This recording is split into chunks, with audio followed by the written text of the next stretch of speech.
Hello good evening everyone. So very important టాపిక్తో మనం ఈరోజు అయితే చెప్పుకోబోతున్నాం. ఏంటంటే జనరల్ స్టడీస్లో భాగంగా మనం చెప్పే టాపిక్ ఏంటంటే బయాలజీ, జీవశాస్త్రంలో ఈరోజు లంగ్స్ గురించి నేర్చుకుంటాం. సో ఇక్కడ ఏమంటున్నారంటే మేలుకొని ఉన్న, నిద్రపోతున్న, క్షణం కూడా విశ్రమించకుండా, అంటే అట్లీస్ట్ 1 సెకండ్ కూడా రెస్ట్లెస్గా సాగే ప్రక్రియ, ఈ ప్రాసెస్ యాక్షన్ ఏదైతే ఉందో దాన్ని శ్వాసక్రియ, ఇంగ్లీష్లో రెస్పిరేషన్ అంటారు. ఓకే, సో అది యూనివర్స్ అంటే విశ్వంలో ప్రాణవాయువు అంటే ఓటు. ఈ ఓటు కణాల వరకు, మనకి హ్యూమన్ బాడీలో కణాల నిర్మితమై ఉంటుంది. ఈ కణాల వరకు చేర్చి శరీరానికి అవసరమైనటువంటి ఎనర్జీని, శక్తిని ఉత్పత్తి చేసే ప్రక్రియ విశిష్ట ఇంధన వ్యవస్థ అన్నమాట. ఏది? శ్వాసక్రియ. శ్వాసక్రియ ఏం చేస్తుందంటే ఈ క్రియ జరగడం వల్ల ఈ కణాల వరకు ఈ ఆక్సిజన్ చేర్చి శరీరానికి అవసరమైన శక్తిని అందించేటువంటి గొప్ప ఇంధన వ్యవస్థ అని చెప్పచ్చు. సో ముక్కు రంధ్రాల ద్వారా, నోస్ ఉంటుంది కదా, ముక్కు రంధ్రాల ద్వారా మొదలై ఊపిరితిత్తుల్లోని, మనకి ఊపిరితిత్తులు ఉంటాయి కదా, ఊపిరితిత్తుల్లోని సూక్ష్మ వాయుగోనులు వరకు సాగే ఈ ప్రయాణం, జర్నీ, ముక్కు రంధ్రాలు, ఇక్కడ మనకి ముక్కు రంధ్రాల నుంచి లోపల ఈ లంగ్స్ ఉంటాయి కదా, ఆ లంగ్స్లో వాయుగోనుల వరకు సాగే ఈ ప్రయాణం ప్రకృతి సృష్టించినటువంటి ఒక గొప్ప ఇంజనీరింగ్ అద్భుతం అనేసి అంటాం. ప్రతి కదిలిక, ప్రతి ఆలోచన వెనుక ఈ శ్వాస అందించే ఊపిరి ఉంటుంది. అది మనం బాగా గుర్తుంచుకోవాలి. శ్వాసక్రియ అంటే కేవలం గాలిని పీల్చుకోవడం, అంటే ఇన్హేల్ చేయడం, ఎక్స్హలేషన్ అంటే కేవలం గాలిని పీల్చుకోవడము, వదలడమే కాదు, తిన్న ఆహారం, వెరీ వెరీ ఇంపార్టెంట్, తిన్న ఆహారాన్ని ఏదైతే ఫుడ్ ఉంటుందో ఆ ఫుడ్ని కణాల స్థాయిలో శక్తిగా మార్చే గొప్ప రసాయనిక చర్య. మన తిన్న ఆహారాన్ని రసాయనిక చర్య అంటే కెమికల్ రియాక్షన్ జరిపి ఆహారం మీద అక్కడి నుంచి మనకి ఎనర్జీ వచ్చేలాగా చేసే ఈ శ్వాసక్రియ చాలా చాలా చాలా ఇంపార్టెంట్ అని చెప్పవచ్చు. అయితే నెక్స్ట్ ఇక్కడ ఏమంటున్నాడంటే మానవునిలో శ్వాసక్రియ, రెస్పిరేషన్ సిస్టమ్, మానవుల్లో శ్వాసక్రియ, రెస్పిరేషన్ సిస్టము మానవుడు జీవించడానికి అవసరమైన ప్రక్రియల్లో శ్వాసక్రియ కూడా ఒకటి. అంటే మనిషి భూమి మీద జీవిస్తున్నాడనంటే శ్వాసక్రియ ప్రతినిత్యం ఆ వ్యక్తిలో జరుగుతుంది. శ్వాసక్రియ వల్ల మనిషికి ఏం ఉపయోగం అంటే, శ్వాసక్రియ వల్ల ఆక్సిజన్, గాలిలో ఉండే ఆక్సిజను మనిషిలోకి వెళ్ళి కణాల స్థాయిలో ఆహారాన్ని విచ్ఛిన్నం చేసి శక్తిగా మార్చి మనిషి శక్తినిస్తుంది. ఇది మనం సింపుల్ పాయింట్లో గుర్తుంచుకోవాల్సినటువంటి అంశం. దీనివల్ల వివిధ అవయవాలు, కణజాలాలకు ఆక్సిజన్ అందుతుంది. మనలో ఏముంటాయి? వివిధ అవయవాలు ఉంటాయి, కణజాలాలు ఉంటాయి, వీటికన్నిటికీ ఆక్సిజన్, O2 అందుతుంది. దేనివల్లనంటే శ్వాసక్రియల వల్ల. కణాల్లో శక్తి జనించి పలు జీవక్రియలు జరగడానికి అవసరం. మనలో జీవక్రియలు జరగడానికి, యాక్టివిటీస్, మన బాడీలో యాక్టివిటీస్ జరగడానికి ఆక్సిజన్ అనేది అవసరం. ఆక్సిజన్ మన బాడీలోకి రావడానికి శ్వాసక్రియ అనేది చాలా చాలా ఉపయోగాలు ఉన్నాయన్నమాట. దానివల్ల జీవక్రియలు అయితే జరుగుతాయి. నెక్స్ట్, మనిషి ప్రాణం ఉన్నంత వరకు శ్వాసక్రియ అనేది కొనసాగుతుంది. మానవుల్లో శ్వాసక్రియ 2 దశలు, మనకి 2 దశలు ఉంటాయి. ఒకటి బాహ్య శ్వాసక్రియ, అంటే ఊపిరితిత్తుల్లో జరుగుతుంది. నెక్స్ట్ రెండోది అంతర శ్వాసక్రియ, ఇది కణాలలో జరుగుతుంది, అంటే సెల్స్లో జరుగుతుంది. ఇంతకు బాహ్య శ్వాసక్రియ ఏంటంటే లంగ్స్లో వాయు వినిమయం, అంటే గ్యాస్ ఎక్స్చేంజ్. వాయు వినిమయం అంటే ఈ గ్యాస్ ఎక్స్చేంజ్ O2ని తీసుకొని, అంటే గాలిలో ఉండే ఆక్సిజన్ తీసుకొని CO2 విడుదలవుతుంది అనమాట. ఇది బాహ్య శ్వాసక్రియ. ఓకే, నెక్స్ట్ అంతర శ్వాసక్రియ. ఈ అంతర శ్వాసక్రియలో లంగ్స్లోని బ్లడ్లోకి వెళ్ళిన ఆక్సిజను కణజాలాల్లోకి వెళుతుంది, అంటే టిష్యూస్లోకి వెళుతుంది.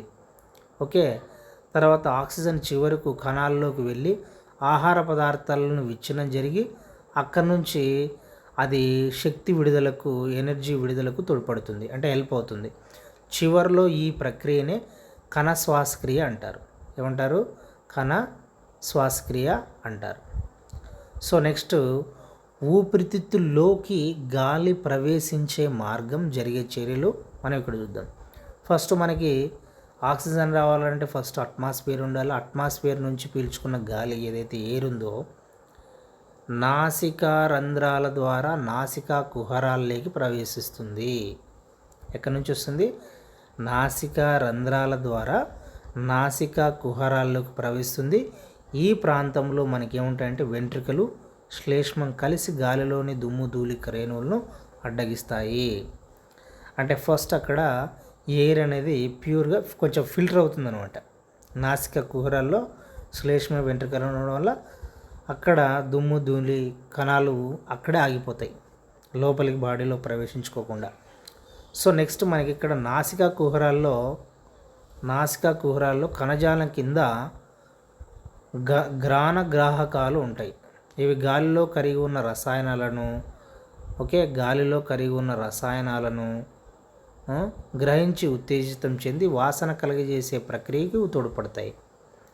నాసికా కుహరాలు నుంచి గాలి గ్రసనిలోకి, అక్కడ నుంచి స్వరపేటిలోకి చేరుతుంది.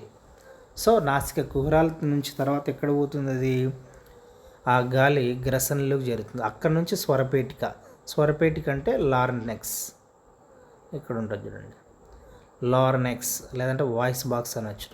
మొదటి భాగంలో ఉపజీవక ఉంటుంది. ఇది మనం తినే ఆహారం తాగే నీటిని శ్వాస వ్యవస్థలోకి వెళ్ళకోకుండా కాపాడుతుంది. ఏది? ఉపజీవక.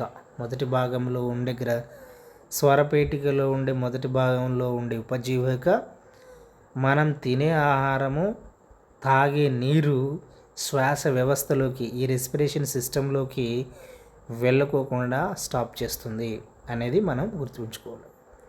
నెక్స్ట్ ఏంటంటే స్వరపేటికలు ఏముంటాయి అంటే స్వరపేటికని ఏమంటారు ఇంగ్లీష్లో అంటే లార్నెక్స్. ఈ లార్నెక్స్లో వోకల్ కార్డ్స్ ఉంటాయి, అంటే స్వరతంతులు ఉంటాయి. ఈ స్వరతంతులు ఉండడం వల్ల మనకి వాయిస్ అనేది ప్రొడ్యూస్ అవుతుంది. కొన్ని ఎగ్జామ్స్లో ఇది కూడా అడిగినారు. స్వరపేటికలో ఏముంటాయంటే వోకల్ కార్డ్స్ ఉంటాయి. ఆ వోకల్ కార్డ్స్ వల్ల మనకి వాయిస్ అనేది ప్రొడ్యూస్ అవుతుంది, అంటే సౌండ్ అనేది, మాట్లాడితే సౌండ్ రావడానికి కారణం ఏంటంటే ఇవన్నమాట. నెక్స్ట్ మన ఇంపార్టెంట్ ఆర్గాన్ అనేటువంటి లంగ్స్, ఊపిరితిత్తులు. ఈ ఊపిరితిత్తుల గురించి మనం చూస్తే ఇన్ హ్యూమన్స్, మానవునిలో a pair of lungs are located chest cavity, అంటే చెస్ట్ క్యావిటీ మీద ఊపిరితిత్తులు అయితే ఉంటాయి. అంటే ఊపిరితిత్తులు ఎక్కడ ఉంటాయి అనేది ప్రతి ఒక్కరికి తెలుసు. చెస్ట్ క్యావిటీ మెడిసిన్లో చెప్తే థ్రైక్సిస్ అంటారు.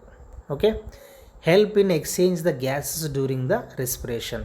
ఈ ఊపిరితిత్తులు ఏం చేస్తాయంటే గ్యాసెస్ని ఎక్స్చేంజ్ చేస్తాయి, అంటే వాయువులు వినిమయం జరిగిస్తాయి. అంటే ఆక్సిజన్ తీసుకోవడం, CO2 వదలడం, ఇది వాయు వినిమయం. ఎక్కడ జరుగుతుంది? ఊపిరితిత్తుల్లో జరుగుతుంది. సో ఆక్సిజన్ తీసుకోవడం, ఆక్సిజన్ లోపల ఏం జరుగుతుందంటే అది అంతరశ్వాసక్రియ. బాహ్యంగా అయితే ఆక్సిజన్ని ఊపిరితిత్తులకి తీసుకుంటాయి, కార్బన్ డైఆక్సైడ్ని అయితే ఊపిరితిత్తులు బయటికి వదిలే ప్రయత్నం చేస్తాయి. సో ఈ ఊపిరితిత్తుల నిర్మాణం ఏ విధంగా ఉంది, దాని యొక్క అంటే ఇందులో పేర్ ఆఫ్ లంగ్స్ ఉంటాయి కదా, రైట్ లంగ్, లెఫ్ట్ లంగ్, అంటే కుడి ఊపిరితిత్తు, ఎడమ ఊపిరితిత్తు ఉంటుంది. ఈ కుడి ఊపిరితిత్తు అంటే రైట్ లంగ్ వచ్చేసి లార్జర్ దెన్ లెఫ్ట్ లంగ్. ఎందుకు రైట్ లంగ్ పెద్దగా ఉంటుందంటే ఇందులో 3 తమ్మెలు ఉంటాయి, అంటే 3 లోబ్స్ ఉంటాయి. ఇక్కడ లెఫ్ట్ లంగ్లో 2 లోబ్స్ ఉంటాయి, అంటే 2 తమ్మెలే ఉంటాయి. ఓకేనా. Next millions of air sacs, అంటే వాయుగోనులు కొన్ని మిలియన్లలో are present in the lungs. ఏముంటాయి? ఎయిర్ సాక్స్ అంటే వాయుగోనులు ఉంటాయి. ఈ వాయుగోనుల్లోనే gas exchange takes place through the air sacs. అంటే ఈ వాయుగోనుల్లోనే గ్యాస్ ఎక్స్చేంజ్ అనేది జరుగుతుంది. అందువల్ల ఎయిర్ సాక్స్ ఆర్ కాల్డ్, ఏమంటాం ఎయిర్ సాక్స్ అంటే వాయుగోనుల్ని ఈ ఎయిర్ సాక్స్ అంటే వాయుగోనులు. ఈ వాయుగోనులు మనం అంటే structural and functional units of the lungs. అంటే ఈ స్ట్రక్చరల్ అంటే లంగ్స్ నిర్మాణం ఏర్పడాలన్నా లేదంటే లంగ్స్ పనిచేయాలన్నా ఏవి ఇంపార్టెంట్ అంటే ఎయిర్ సాక్స్లనే చెప్పచ్చు. ఎయిర్ సాక్స్ అంటే అలువెలైలి అనే పిలుస్తారు. ఓకేనా, ఇది ఇంపార్టెంట్. నెక్స్ట్ది lungs are covered by the double layered protective membrane. So ఈ lungs covered by the double layered అంటే 2 త్వచాలతో కూడినటువంటి పొర మెంబ్రెన్ ఉంటుంది. దాన్ని ఫ్లూరా అంటారు. దాన్ని రక్షిస్తూ ఉంటుంది ఫ్లోరా. అంటే లంగ్స్ని ఫ్లూరా అంటే 2 త్వచాలతో కూడినటువంటి ప్రొటెక్టివ్ మెంబ్రెన్ పొర ఈ లంగ్స్ని కప్పి ఉంటుంది. ఇది లంగ్స్ని రక్షిస్తుంది. వీటి మధ్యలో ఏముంటుందంటే వీటి మధ్యలో ఫ్లూరా ద్రవం ఉంటుంది. ఇది లంగ్స్ని రక్షిస్తుంది అనేసి చెప్పవచ్చు. నెక్స్ట్ ఫ్లూరా ఆర్టరీ అంటే ధమని ఏం చేస్తుందంటే హార్ట్ నుండి లంగ్స్కి బ్లడ్ని క్యారీ చేస్తుంది. అంటే ధమనులు ఏం చేస్తాయంటే అవయవాల నుంచి మన గుండె నుంచి అవయవాలకి రక్తాన్ని తీసుకుపోతాయి, అంటే ఆర్గాన్స్కి రక్తాన్ని తీసుకుపోతాయి.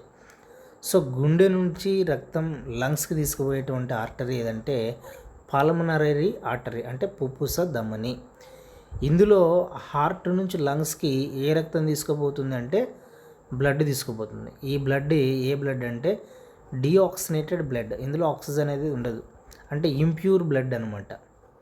ఎందుకు తీసుకుని పోతుంది హార్ట్ నుంచి లంగ్స్ కంటే లంగ్స్లో ఫర్ ఆక్సినేషన్.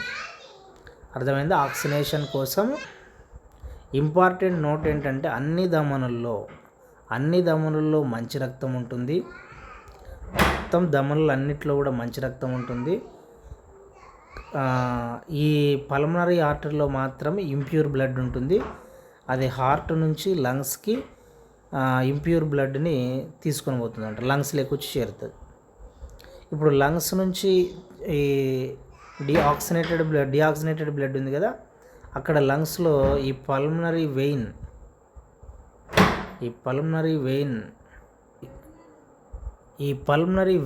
అంటే సిర. ఈ సిరల్లో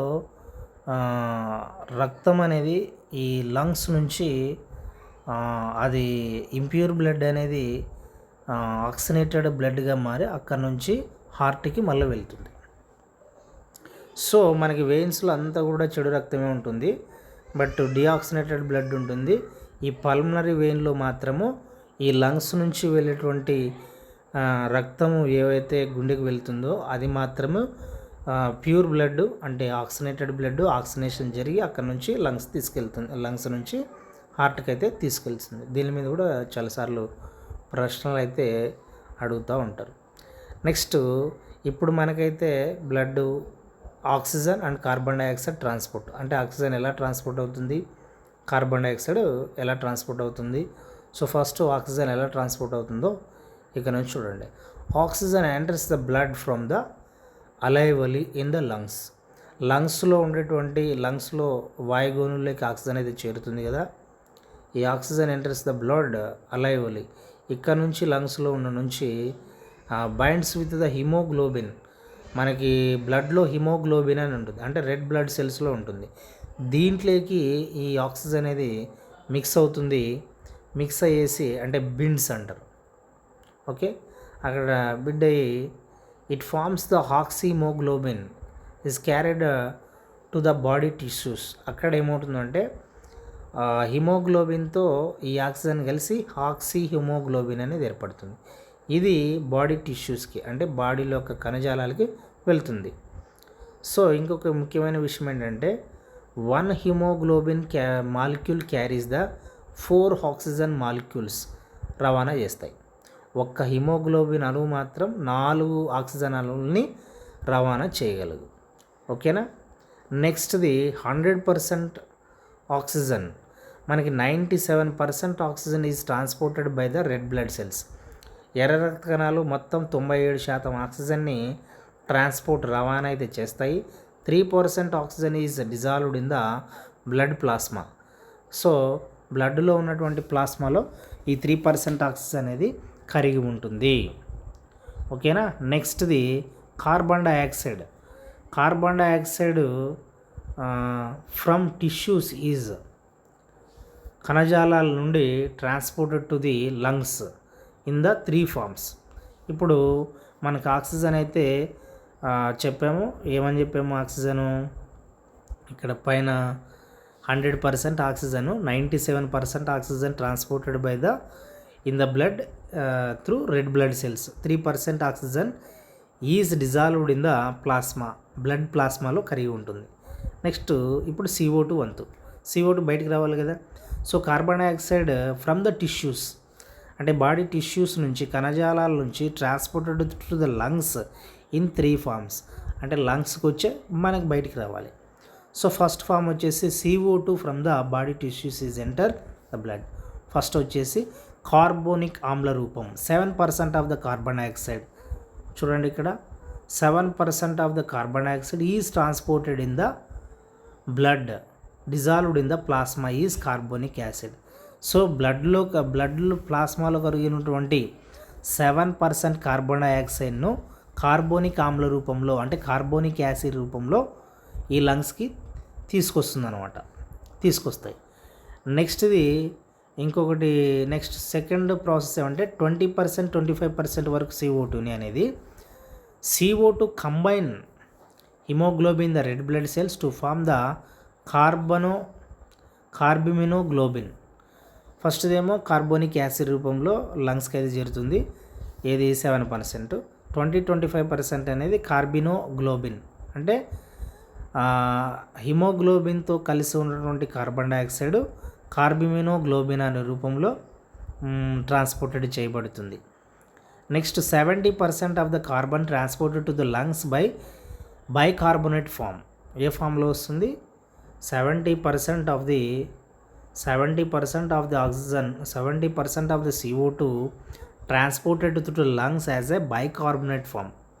సో ఇంపార్టెంట్. ఫస్ట్ ఫామ్ ఏమిటి? 7% of the carbon dioxide transported through red blood cells in the బ్లడ్లో ఉండేటువంటి ప్లాస్మాలో అది కార్బోనిక్ యాసిడ్ రూపంలో ట్రాన్స్పోర్ట్ అవుతుంది. ఇంకోటి రెడ్ బ్లడ్ సెల్తో 20-25% కార్బన్ డైఆక్సైడ్ అనేది రెడ్ బ్లడ్ సెల్తో కలిసినటువంటి హిమోగ్లోబిన్తో కలిసినటువంటి కార్బన్ డైఆక్సైడ్ కార్బిమినోగ్లోబిన్ అనే రూపంలో బయటికి అంటే ట్రాన్స్పోర్ట్ అవుతుంది. 70% of the carbon dioxide transported as a bicarbonate ఫామ్లో ట్రాన్స్పోర్ట్ అవుతుంది. Next types of respiration in the అనిమల్స్లో ఏ టైప్స్ ఆఫ్ రెస్పిరేషన్ శ్వాసక్రియలు అనేది ఉంటాయంటే first respiration through skin. Examples వచ్చేసి ఎర్త్ వార్మ్, ఫ్రాగ్. ఇవన్నీ కూడా మనకి కాంటిన్యూస్ రెస్పిరేషన్ అంటే చర్మం ద్వారా శ్వాసక్రియ అయితే జరుపుతాయి అని చెప్పొచ్చు. నెక్స్ట్ రెండవది ఏంటంటే పల్మనరీ రెస్పిరేషన్ అంటే ఊపిరితిత్తుల ద్వారా జరిగేటువంటి శ్వాసక్రియ. So respiration through the lungs. So ఇందులో ఎగ్జాంపుల్స్ వచ్చేసి హ్యూమన్స్ అని చెప్పొచ్చు. Humans, birds, reptiles, mammals. Reptiles అంటే సరీసృపాలు, మమ్మల్స్ అంటే క్షీరదాలు. ఇవి ఎలా రెస్పిరేషన్ చేస్తాయి? రెస్పిరేషన్ త్రూ లాంగ్స్, అది గుర్తుపెట్టుకోవాలి. నెక్స్ట్ మొప్పల ద్వారా గిల్స్ అంటాం. Respiration through gills, breathing through gills. So aquatic animals, జలచర జీవులు, ఫిష్, టోట్పోడల్స్, పీతలు, క్రాబ్స్ అంటాం. ఇవన్నీ కూడా గిల్స్ రెస్పిరేషన్ అంటే మొప్పల ద్వారా శ్వాసక్రియ జరుపుతాయి. సో ఎలా జరుపుతాయంటే gills observe the dissolved oxygen from the water. ఈ మొప్పలు అనేటివి నీటిలో కరిగినటువంటి ఆక్సిజన్ను అబ్జర్వ్ చేసుకొని కార్బన్ డైఆక్సైడ్ని అయితే రిలీజ్ చేస్తాయి. నెక్స్ట్ది వాయునాళాల ద్వారా శ్వాసక్రియ. వాయునాళాలు అంటే air tubes. So respiration through air tubes లేదంటే trachea. Respiration through the trachea అంటారు. అంటే వాయునాళాల ద్వారా జరిగేటువంటి శ్వాసక్రియ. సో ఎగ్జాంపుల్స్ వచ్చేసి ఇలాంటి వాయు నాళాల ద్వారా జరిగే శ్వాసక్రియ ఎక్కడ చూడొచ్చు అంటే ఇన్సెక్ట్స్, పురుగులు, కీటకాలలో మనం చూడొచ్చు. ఎగ్జాంపుల్స్ వచ్చి కాక్రోచ్, గ్రాస్ హోపరు, యాంట్స్. ఇవన్నీ కూడా respiration through the air tubes లేదా రెస్పిరేషన్ త్రూ ద ట్రాకియా అనేసి అనొచ్చు. నెక్స్ట్ వివిధ జీవుల్లో శ్వాసక్రియ వర్ణకాలు అంటే respiratory pigments very important. Haemoglobin. So haemoglobin అంటే చేపల నుంచి క్షీరదాలు అంటే ఈ ఫిషెస్ నుంచి మమల్స్ వరకు అన్ని సకశేరుక జీవుల్లో ముఖ్య శ్వాస వర్ణకం. సో రెస్పిరేషన్ పిగ్మెంట్ ఏంటంటే రెడ్ బ్లడ్ సెల్స్లో ఉండి ఎరుపు రంగు, ఇందులో ఐరన్ అయితే ఉంటుంది. ఓకే, హిమోగ్లోబిన్ ఎరుపు రంగు ఉండడానికి రెడ్ బ్లడ్ సెల్స్లో ఎరుపు రంగు ఉంటుంది, ఇందులో ఐరన్ అంతర్భాగంగా ఉంటుంది. ఈ వర్ణకం అనేది చేపల నుంచి క్షీరదాల వరకు జరిగేటువంటి శ్వాసక్రియ. నెక్స్ట్ శ్వాస వర్ణకంలో రెండోది వచ్చేసి హిమోసైనిన్, బ్లూ కలర్. హిమోసైనిన్ అనేది బ్లూ కలర్ అంటే మొలస్కా ఆర్థోఫోడా ప్లాస్మాలో ఉంటుంది, రాగిని అంతర్భాగంగా కలిగి ఉంటుంది. సో హిమియోసైనిన్ బ్లూ కలర్ గుర్తుంచుకోవాలి. హిమోసైనిన్ వచ్చేసి బ్లూ కలరు, హిమోగ్లోబిన్ వచ్చేసి రెడ్ కలరు. నెక్స్ట్ హిమో ఎరిథ్రిన్ పింక్ లేదా వైలెట్. మెరైన్ వామ్స్ అంటే సముద్ర అక్షేరికల్లో ఈ శ్వాస క్రియ వర్ణకం అనేది ఉంటుంది. హిమో ఎరిథ్రిన్ ఏం పేరు? హిమో ఎరిథ్రిన్ కలర్ వచ్చేసి వైలెట్ అండ్ పింక్ కలర్.